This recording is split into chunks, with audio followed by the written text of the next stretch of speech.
What's up, everybody? Welcome back to my channel. I figured that I would take a break from doing the Let's Play. I just honestly haven't been feeling it. So I decided to take another shot at doing the 10k starter house challenge. My concept for this build changes throughout the build. Um, it's in Willow Creek. I decided to go pretty much old school here and starting off back to the basics. And everything is base game, so I didn't use any expansion packs or DLC, anything like that. So I tried to make the house match the houses that were nearby, but I don't know. I just don't really think that I could get the concept to come through. So I play around with it a lot. I've changed the colors a lot, and it's really annoying. I'm gonna be honest, I'm not a huge fan of this build. I really wish that I could have used more objects to decorate. That's the best thing in the world is decorating, but I didn't have enough funds to do it. So, couldn't do anything about it. It is up in the gallery if by some chance you do actually want it. It's I think like 9,000 something, so I was a little bit under the $10,000 budget, but it's still there. So, there's gonna be a point where I jump through quite a bit, and it's gonna be because I forgot to hit the record button when I went. I don't know what I was doing. I just went to go do something, and then I came back and didn't hit the record button and built part of the house. So I think I'm pretty sure it's when I was doing the kitchen. But either way, since I'm not a big fan of this build, I'm not going to keep talking about it. So my friend brought up a really good point, and he said I should talk about when I used to have a Simbler. So when I was really, really into The Sims, I used to have all these stories written about them. And one specific story that is honestly hilarious. It's about this alien who can travel through dimensions, and he's trying to find his original daughter. So the idea was that he ends up getting stuck in some of the dimensions because he sees his family, and in some dimensions, his family is there all together living happily. And in his original storyline, the his wife was killed, and his daughter, like I said before, his daughter turned evil. So the idea is that they both worked, mom and dad worked for a corporation, and they asked them to do, terrible, horrible things, and they decided to, not do it. And so in turn, they killed her. And that's what everybody would think, or the original concept. And so then it later turned into the daughter found out that it was actually the dad that killed mom for the corporation, and she just kind of lost her mind. And either way, it just kept changing. I just couldn't really settle with an idea, but what I did, the main idea was just that I would be able to play around with different looks and different styles for characters, because in all of the alternate dimensions, they're not going to look the same. Same facial structures, but different hair, different clothes, different ideas like that. That was probably like the most I ever put into a storyline.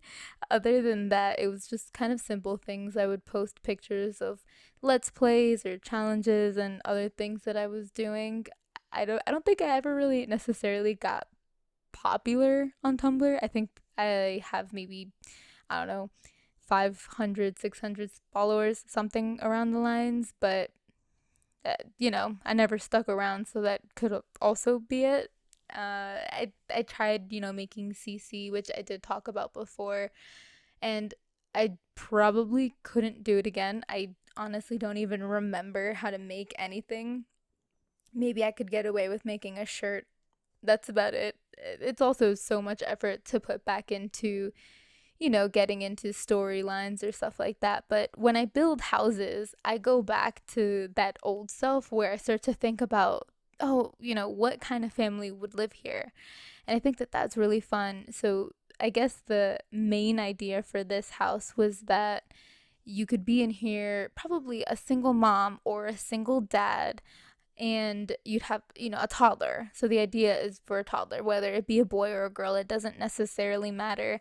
I think the last time I did a speed build, I can't remember if I even posted that speed build, but I did it with primarily bright colors. I think it was like a lot of pink and yellows. So I tried to use darker color this time.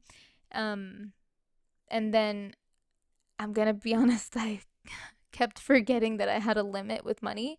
So I continued to buy a lot of decorative and unnecessary items, which you're gonna see that I'm gonna delete a lot of it because I placed a lot of items for the toddler that really weren't necessary.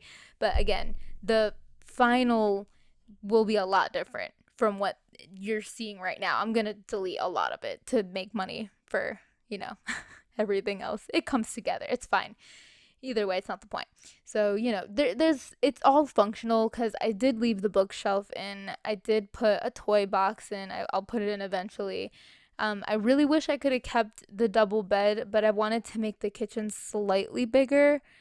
Maybe that's just me. I like really big kitchens. I don't think I could ever have a small kitchen. I think you have to have a big kitchen. Where are you going to cook? Where are you going to put your dishes? I don't know. Logically, it's not really like The Sims actually need it, but I like the big things. So that's kind of what I tried to go for. But the important thing is that I did get everything to fit.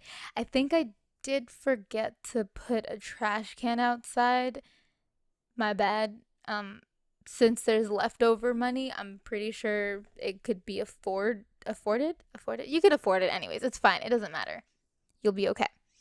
I'm gonna move around this room, I believe, later as well. I think I make it smaller, and I'm pretty sure I have a single bed. So you possibly do have the options to make this a little bit bigger and have the double bed.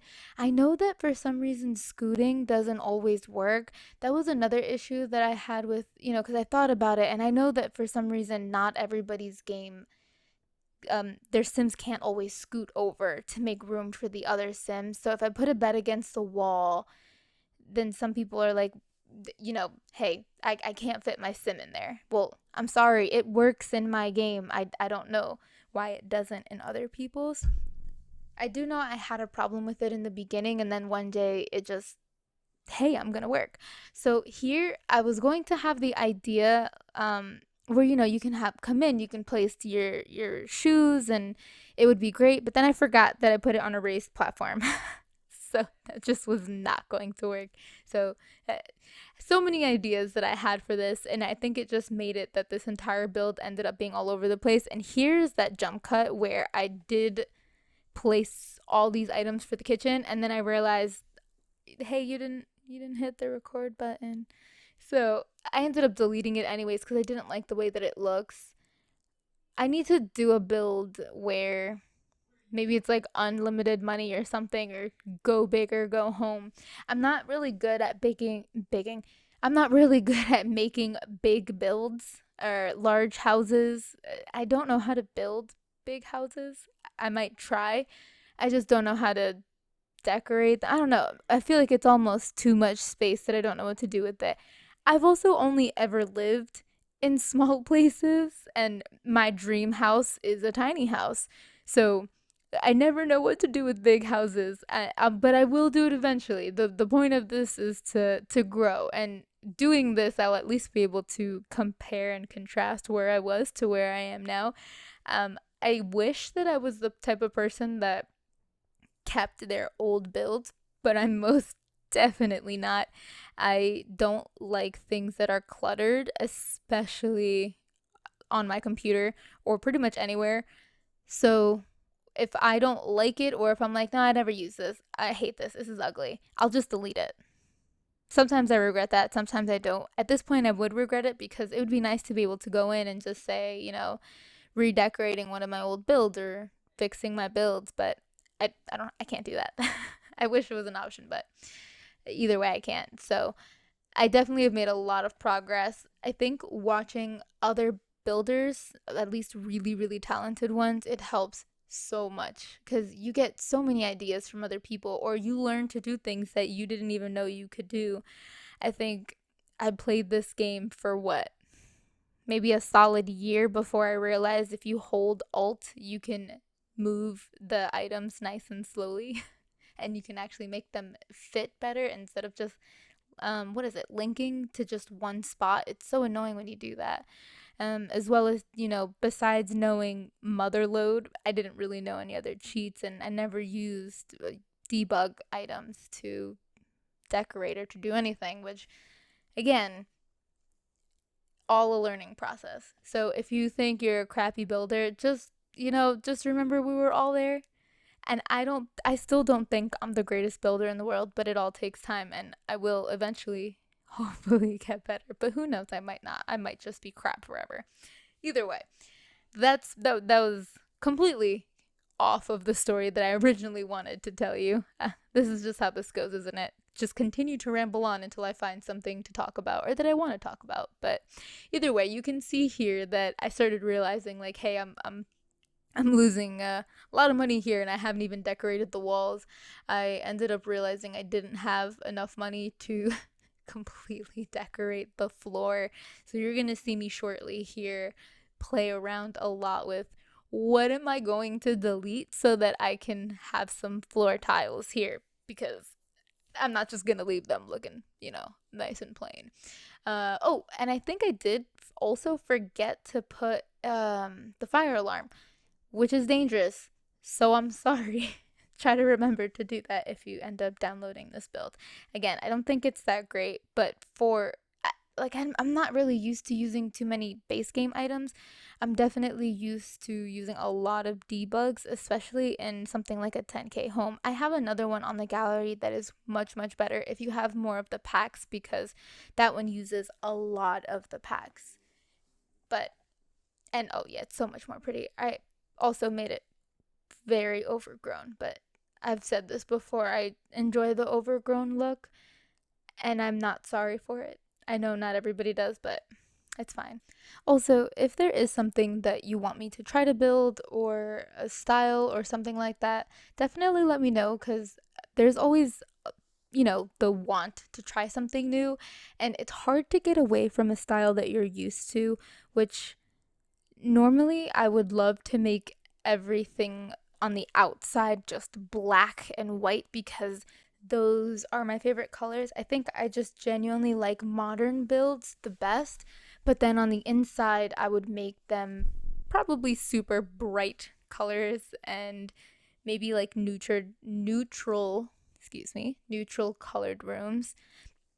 No idea. That's kind of always my go-to, at least in real life. That's my preference, but the browns and the whites and the light blues, like this kind of a color scheme for this house, not at all my favorite. I don't really like it, and I wouldn't want it for my actual house, but I'm trying to get away with not doing the same type of builds, not doing the same type of things, because not everybody likes what I like. So I think I'm gonna try maybe to do a more eccentric one, or maybe just a bigger house in general. Maybe I'll do a mansion to really challenge myself, because I don't know what I'm gonna do with all those rooms. I mean, I don't even know how do you decorate so many rooms for so many different personalities? I don't know. Maybe I'll use like a randomizer to help me really think about it. I don't think I'm that creative. Oh, I also end up deleting. Yep, there it is. I'm deleting them and changing them because I just change my mind so much, and I just never know what I want. And something that I didn't realize before, and I wish that I would have, but it looks like the shadows from the shrubs, no, those are not shrubs, from the grass, flowers, whatever, it looks like what I put down might be too big for the size that they are, if that makes sense. So sometimes when you size down objects, you have an issue with the shadowing, because the shadowing that's there is based off of the large item. So when you make it smaller, it's still a really big shadow, so then it just kind of looks weird. And I think that might be what's happening. I can't tell. I'd probably have to go in game to look at it.